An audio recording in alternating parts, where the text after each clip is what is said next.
Thottappally spillway തുറക്കാതെ വെച്ചുകൊണ്ടിരുന്നത് എന്തിനു വേണ്ടിയിട്ടാണ് എന്ന് പഴയ ജലസേചന വകുപ്പ് മന്ത്രി പറയുകയാണ്. ആ മണ്ണ് നഷ്ടപ്പെടാതിരിക്കാൻ വേണ്ടി.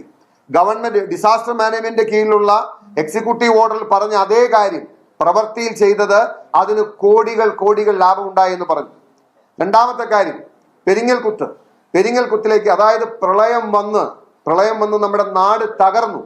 ചെങ്ങന്നൂരിലേക്ക് ചെളി അടിച്ചു കയറി അന്ന് ഇടതുപക്ഷ MLA ആയിരുന്ന സജി ചെറിയാൻ അടക്കം കരഞ്ഞു വിളിച്ച് ഇത് അടയ്ക്കാൻ പറഞ്ഞു.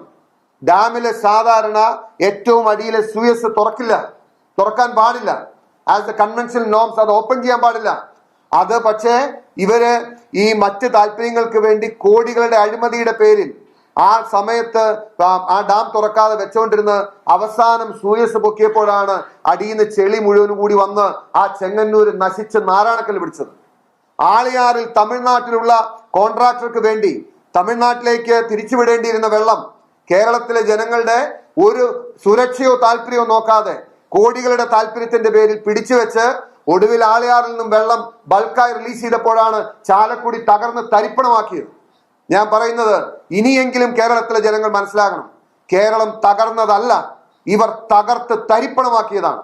ഇവരുടെ അഴിമതിക്ക് വേണ്ടി, ഇവരുടെ ആക്രാന്തത്തിന് വേണ്ടി, ഇവരെ കോടികൾ സമ്പാദിക്കാൻ വേണ്ടി, ഇങ്ങനെ എല്ലാ മേഖലയിലും കഴിഞ്ഞ 10 വർഷം എന്ന് പറയുന്നത് അഴിമതി കാലമായിരുന്നു.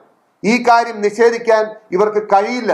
ഇത്രയും ആധികാരികമായി ഇദ്ദേഹം പറയാൻ കാരണം അദ്ദേഹം പഴയ ജലസേചന വകുപ്പ് മന്ത്രിയാണ്. അദ്ദേഹത്തിന് അറിയാം ഇതെങ്ങനെ വരുമെന്ന്.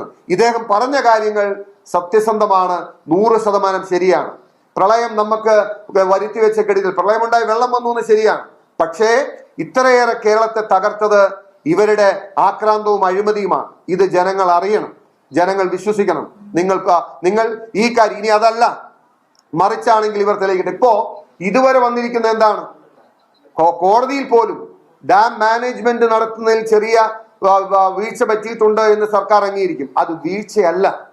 അത് വീഴ്ച എന്ന നിലയിൽ കോടതിയെ പോലും ബോധിപ്പിച്ച് ഇവർ തടിയൂരി പോവുകയാണ്. ഇത് അഴിമതിയാണ്, ഇത് കൊള്ളയാണ്. ഈ കൊള്ളയാണ് കേരളത്തെ തകർത്തത്. ഒരു മേഖലയിലല്ല, ഒരുപാട് മേഖലയിൽ. ഇന്ന് CPM എന്ന പാർട്ടിയുടെയും CPM-ന്റെ നേതാക്കന്മാരുടെയും LDF നേതാക്കന്മാരുടെയും കയ്യിൽ നിങ്ങൾ ആരും ചിന്തിക്കുന്നതിനപ്പുറമുള്ള കോടാനുകോടിയുടെ സ്വത്തുക്കളുണ്ട്. ആരെങ്കിലും ഇത് പറഞ്ഞാൽ, ആരെങ്കിലും ഇത് ചോദ്യം ചെയ്താൽ പിന്നെ അവന്റെ പിന്നാലെയാണ്. എന്റെ പിന്നാലെ ഇനി വരാൻ ഇനോവ മാത്രമേ ബാക്കിയുള്ളൂ. എല്ലാ ഡിപ്പാർട്ട്മെന്റുകളും എന്റെ പിന്നാലെ വന്നു. ഞാൻ ചെയ്ത തെറ്റ് ഈ അഴിമതിക്കെതിരെ വിരൽ ചൂണ്ടി എന്നുള്ളതാണ്. അന്ന് ഞാൻ കേരളത്തിലെ ജനങ്ങളോട് പറഞ്ഞ വാക്കാണ്. ഞാൻ പിന്നോട്ട് പോകില്ല. എന്ത് സമ്മർദ്ദം വന്നാലും, എത്രമേൽ വേട്ടയാടിയാലും, എന്നെ ആരോപണത്തിന്റെയും അന്വേഷണത്തിന്റെയും ശരശയ്യയിൽ കടത്തിയാലും ഞാൻ ഈ പോരാട്ടത്തിന് പിന്നോട്ട് പോകില്ല എന്ന് പറഞ്ഞു. പക്ഷെ മുകളിൽ തമ്പുരാൻ ദൈവം വലിയവനാണ്. ഞാൻ പലപ്പോഴും പറഞ്ഞിട്ടുണ്ട്, ഇതുപോലുള്ള തുമ്പുകൾ, ഇതുപോലുള്ള തെളിവുകൾ ജനങ്ങൾക്ക് വേണ്ടി അദ്ദേഹം ബാക്കി വെക്കും.